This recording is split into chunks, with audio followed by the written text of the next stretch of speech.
Whitehoen, currently in I'm progress. actually originally a fourth-generation Californian. So, California. Yeah. What part of California? Northern California, the older part, and Those redwood trees, you mean? yeah, a little bit south of that. Actually, the San Francisco, the Bay Area, Santa Clara, wow. which they now call Silicon Valley. That's but middle California, yeah, right? that's right. It's not the true northern, right? Yeah, that's right. When you treat the northern California as part of Oregon. That's right. We kind of anything north of Los Angeles is safe territory. Bay Area. Yes, I'm Bay Area. There's some interesting little subcultures around. Yes, there is. Where did you? So, what part of the Bay Area did you actually? I mean, were you raised there? Yeah, I was raised there, born and raised there, Santa Clara, and actually went to the second oldest high school there. Santa Clara High School was the second oldest in the state, and just a few years, about 5 years after, or 7 years after it became a state, and. Like I say, I had I had 3 generations before me that were from California. So then born you and left raised. California and you got lost and you ended up in Idaho, or did you take a left or something? Yeah, I actually went to a few places. I worked in D.C. for a while. I worked down in Florida for a while, but you know, I miss the West. You know, Florida is flat and green. There's not a whole, and you know, I've just never been a back east person. I've always been a Westerner, and I just wanted to get back to the West. And so an opportunity came up in Meridian actually, and I jumped. I thought this is, and I landed here in 2001, and I've loved it here ever since. We've been able to bring business here, own a home here. I mean, we've just. Yeah, it's really nice to adapt to this lifestyle. And when I go home to California, it is such a different place. Or maybe I'm different. It's just not the place I grew up in, and it's got its place, and I've got my place right here. So this is sort of most of the time, kind of a political kind of talk show. And laugh show. Talk and laugh. Well, so do you kind of label yourself on the more kind of liberal side of things or the more conservative side of things? I mean, I guess I would say more conservative. I'm very free market, and I'm largely free market because the evidence has shown that the average person, working poor, etc., their standard of living goes up faster under a freer market than under a planned market. So in that sense, you know, a lot of people say conservative. I say very free market. And then I'm very kind of constitutionalist. I think that there are certain places for the federal government, certain places for states, and certain places for kind of counties, and then self-government, us, to do our own. And so I'm, you know, for a lot of people that means conservative. And so I tend to be in that direction because of that. But, you know, I look at it as very constitutionalist, kind of literal reading, and free market. So in the Constitution, now first of all, free market. Obamacare, is that free market? No, it violates a number of areas of the free market. So it's just the opposite. Right, it's is. Government sticking its ugly self in between people and vendors. Yeah, and really a lot of telling people what they can and can't do with their own body. Not to be too, you know, kind of dramatic about it, but in many ways that's what it is. Now, it's important that people eat broccoli, don't you think? That's right. Now, that's right. You know, I go over to the grocery store and I go to the broccoli counter and I'm looking around for government. They're not there. And I pick up broccoli. I'm able to pick it up and put it in a little bag. Right. And put a little twisty thing and go up and weigh it and pay. And all of a sudden I own broccoli. Right. And I don't see where the government was involved in that. Now. Yeah. Or where they need to be. And really the free market argument would be that the government is so removed from the person that decided to grow broccoli on that land, fertilize, etc., right, plowed, I mean, did all of the things we have to, and then eventually distributor get it to the grocery store, which made a decision on how much to buy, types to buy, you know, all of that. All of that is done without the need for any government. Markets regulate, you know, they have their own rules and they regulate themselves. And I think that's one of the things that people kind of forget. They think government regulation or nothing. It's really government regulation or market regulation. Yeah. And where we And you're regulating. decide. Now, if you go to the broccoli counter, and they have kind of two sections for broccoli, like the organic section. Right. Well, Right. Oh, sorry, Right. Alan. Anyway, and if you see all kinds of bugs and stuff crawling around on the organic broccoli, and Yes. here is the other broccoli, and it's nice and green and pretty, Mm-hmm. and me, being the market, my hand goes, right over there. That's right. And That's all right. of a sudden, those people aren't making money. That's right. So they start producing less, and the store starts That's right. buying less. So that's free market regulation. And they shouldn't make money. If that broccoli or if the store that's carrying it is not keeping it sanitary enough, you're not going to go back to the store, nor should it. And if the store goes out of business, that's their Yeah. own fault.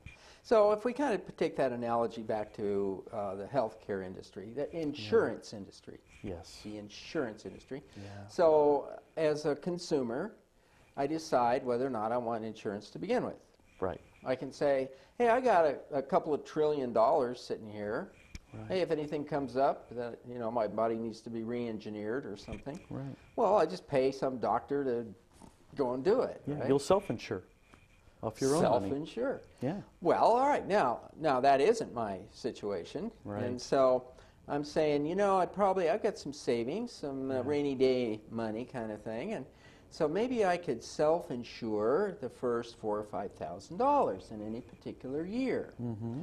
Not that I need to spend $4,000 or $5,000 in any particular year, but just in case Right. something happens. Right. So I go to the vendor, Mm-hmm. the insurance company, and we only have a couple, and we can talk about that. Yeah. And so I say, hey, do you have some kind of a little product here where the premiums are kind of low, where I pay the first $4,000 or $5,000? And they Right. say, yes, we do. I said, I'm listening, right? Yeah. And so I am dealing with the insurance company, and they're Yes. telling me what they have, their products, and I Right. decide, just like the broccoli, which one to buy. Mm-hmm. Now, That's why right. why do we need the government to stick some bunch of bureaucrats into that buying decision? I don't get it. Yeah, the answer is we don't. And the other part of that is when the government does, there is a consequence. So, for example, with the Affordable Care Act, with Obamacare, one of the requirements is silver level coverage. What level? Yeah, silver level coverage. is that? Which means there has to be coverage of 70% of the actuarial value of the product. Now, not to get too technical, but what that's essentially saying is the government doesn't consider it insurance unless the level of coverage hits some threshold. It's got to have a minimum threshold. So now your broccoli, it's like you're saying your broccoli isn't really broccoli, right? It's go ahead. right. And then you have things like qualified health plans that only those plans that are considered qualified. And this is all Section 1302 out of the Affordable Care Act. So essentially, what is the government doing? They're putting in a lot of thresholds and restrictions to allow for other people to come into play, to allow for more choice that you would have if a market was allowed to operate. So it's kind of like what we were talking about earlier is if the government said, the only cars that are available are cars that could go a certain speed, a certain miles an hour, or had certain equipment on them, or carried certain luxuries on them, then your choice of cars gets narrower, and just like popcorn in the movie theater, the price of those cars go up. The price of that insurance would go higher. And that's the problem we see when government gets involved. Now, with government getting involved... It's good intention, but this is a consequence. Yeah, amen. All the good intentions. Hi, I'm from the government. I'm here to help you. Oh, yeah, right. Run for the tall grass, for the cornfield. Right. Anyway, all right. So here we have the government intrusion. Do you think the Supreme Court was correct in its evaluation of the constitutionality of Obamacare?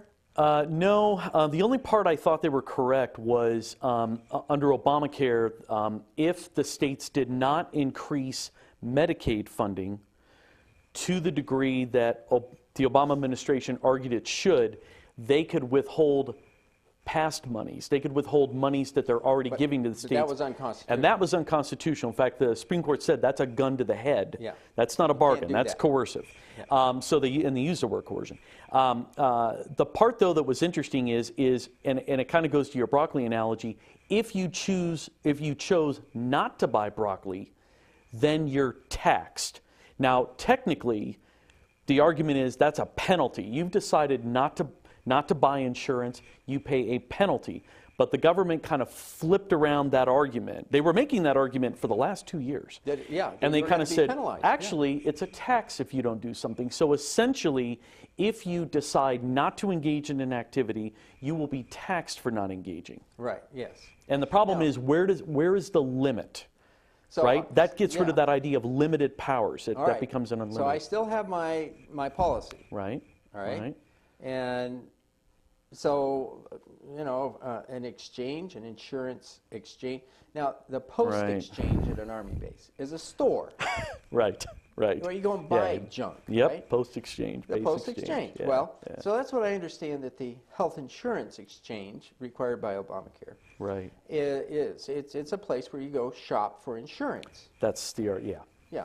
Well, okay, so I don't mind picking up my telephone and dialing a 7-digit number and talking to a Blue Cross salesman and then a Regent salesman and then whoever else. Perfect. And letting them sell their products to me. That's right. You make the choice. I don't need to ever go to this government exchange place. I mean, it's kind of like saying, oh, to buy that broccoli, I have to go over there to a government office somewhere? Right. That approves what's really broccoli, right? Because again, it's only insurance if it offers certain levels of coverage and offers certain services. No, then those are the only ones that can participate. I am telling the insurance company what coverages I want. That's right. Yeah. I don't care what some government bureaucrat has to say about it, frankly. That's right. I mean, with all due respect. That's right. And not very much is due. That's right. Yeah, that's right. Well, and think of all the other insurance products that are out there that don't have an exchange. I mean, ask this question: car insurance, boat insurance, life insurance, motorcycle insurance. I mean, all of these other insurances have been able to kind of standardize the way they offer products so that you and I can walk in and make the choice. Healthcare insurance is not special. That's an assumption that's, I would argue, is flawed. It's simply an insurance like every other insurance, and no other insurance has been argued that needs an exchange. Yeah. So why do we need to add money, add costs, to kind of force, people to have to buy through the exchange?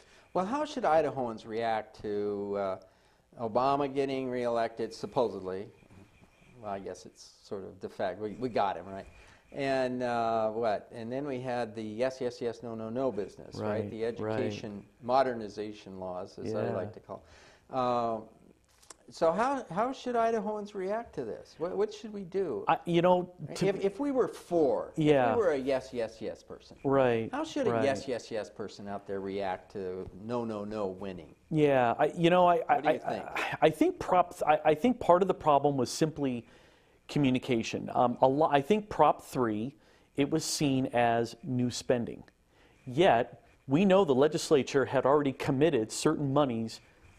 This had already been in the pipeline. So I think following all these levies that have gone on, I think people kind of said, you know what? I don't want to spend any more money on education. You're making me spend more money on new equipment. Now, I would argue the cost is nowhere near the $292 per year per student that the state's Spokesman Review found, because you have e-textbooks, and e-textbooks can be as low as $13, $10 a textbook. And for high school kids going from one grade to another, they have to change subjects and they have to go to more advanced subjects. So the bottom line is, you have to factor in the cost of a textbook with the laptop, just like you have to factor in the cost of gas when you buy a car. No, and if gas was 10 cents a gallon, the car's not that expensive to operate, right? I mean, what good is a car without gas? And what good is a laptop without the e-textbook? So I would argue that there was some bad communication that failed. So how do they respond? I think the legislature ought to come back and they ought to lay out a clear argument to people and try to find a way to get those laptops in as part of a package with e-textbooks and, et cetera. I think they ought to try a kind of another way of kind of packaging So the it, people if you that will. were yes, Yeah. need to continue to work with. Now, the legislature can ignore the vote, right?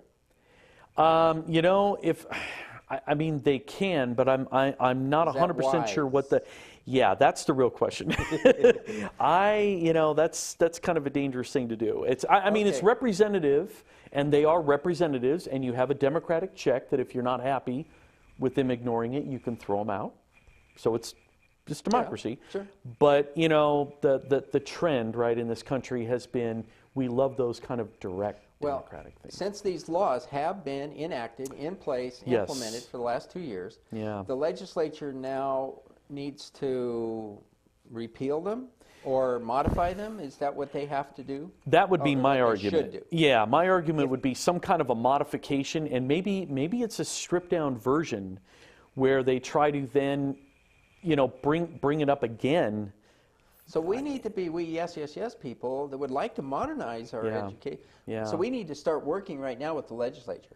Yeah, I would say so. And I think, and I think on Proposition 2, I think another one, Now, that's. now two, which one was that one? 2 was on the merit pay. Oh, yeah, yeah. And the pay performance. I think, look, the vast majority of people, I think, would support that. I think you had a few no's based on a concern that money would have to come from somewhere else. And again, I think there's a spending worry. Even though education, we've cut back a lot of areas of state government, but education has not Yeah, it's taken right up there. Yeah, it is right up there. But I think the other thing that the Prop 2 folks can do, the people that support that, is maybe modify that to make it very clear that the individual teacher that is improving the performance of the students gets a very clear chunk of the bonus, so that you have teachers actually competing for bonuses. I think that got a little bit muddied in terms of, well, the money goes to the school and it's somewhat divvied up, or how much, and then people worry about, how about my local school district and my principals? Are they going to, divide it up the way it ought to be? Or I think a little bit of that, so maybe some of that no vote was just caution, a little bit of uncertainty. Yeah, there was a lot in those, Yeah. in all 3 of those propositions. Yeah, There yeah. was a lot, and if it was broken into 10 propositions, then maybe 3 or 4 or 5 of them would have passed. Yeah, Yeah. yeah, and that's tough because they had to bundle up a lot of Yeah, a and lot I of remember laws. when they first started talking about them, I said, Yeah. why are they breaking it into 3? Now I'm thinking Yeah. it should have been 10. Right. or something. That's right. Well, okay, so on the education reforms, I went to a Boise School District board meeting. Right. And all those nonpartisan Democrats that serve on that board, pro-union Democrats that are on the Boise School Board, the Democrats. nonpartisan. The pro-union Right. Democrats that are hold those nonpartisan. What the new superintendent, Dr. Coberly. Okay. And he kind of made a little comment toward the end, kind of saying when they were talking about the budget and yada yada, and he said, yeah, and for the last 4 years we haven't spent any money on textbooks, and a lot of them are coming apart. And talk about a racket. Some people think that this laptop thing and the K-12 whatever vendor it is with the online content is a big money-making racket. Right. Man, look at these stupid books. Yeah. Do you know how much Talk books? about a racket. The price of books, according to GAO, the price of college textbooks has gone up 186% in the last 18 years. Inflation's been 72%. I mean, look at you that. see all the yachts that got destroyed during Sandy? Right, right. Well, you know who owns them, yeah?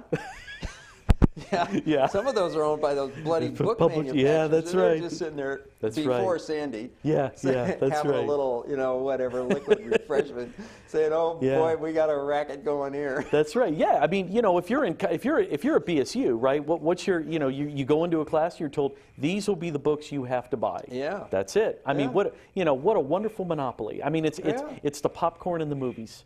I mean, it's exactly the same. And high schools, I think, are even worse because they have to worry much more about the budget. So they kind of have to pick and choose that one book.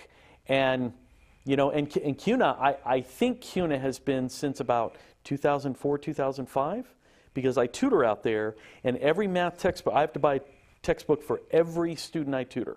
None of them have a textbook. Ooh. And every time it always seems to be 2004 was the last edition. So I'm guessing, but yeah.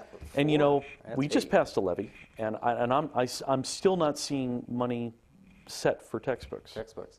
Well, and there were the $6 million. naysayers. You know, when Gutenberg first invented the printing press, when they first started printing. There we go. You know, the books went to the important people in the society.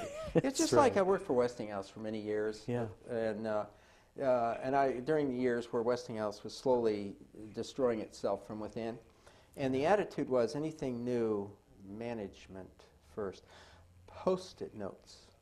You know, and I thought, well, hey, these are pretty cool. Yeah. So I asked the supply guy in this little office of Westinghouse, you know, Right. hey, how do I get some of these little sticky note things? Yeah. And he says, no, only managers. When when the bag That's phone something? and car phone Yeah. first came out, Yeah.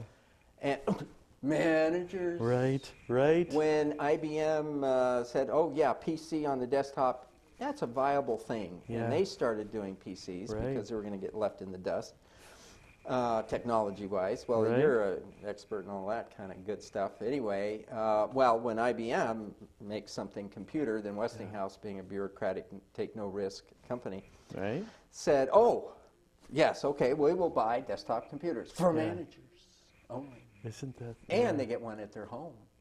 And our technicians at the office will go to their home. Right. Because that three-prong plug is complicated. Oh, anyway. And yet all your So- field people are out there in the market with getting all the information, right? I mean, you know, yeah. Oh, it yeah. was funny. I have to tell you this one quick story.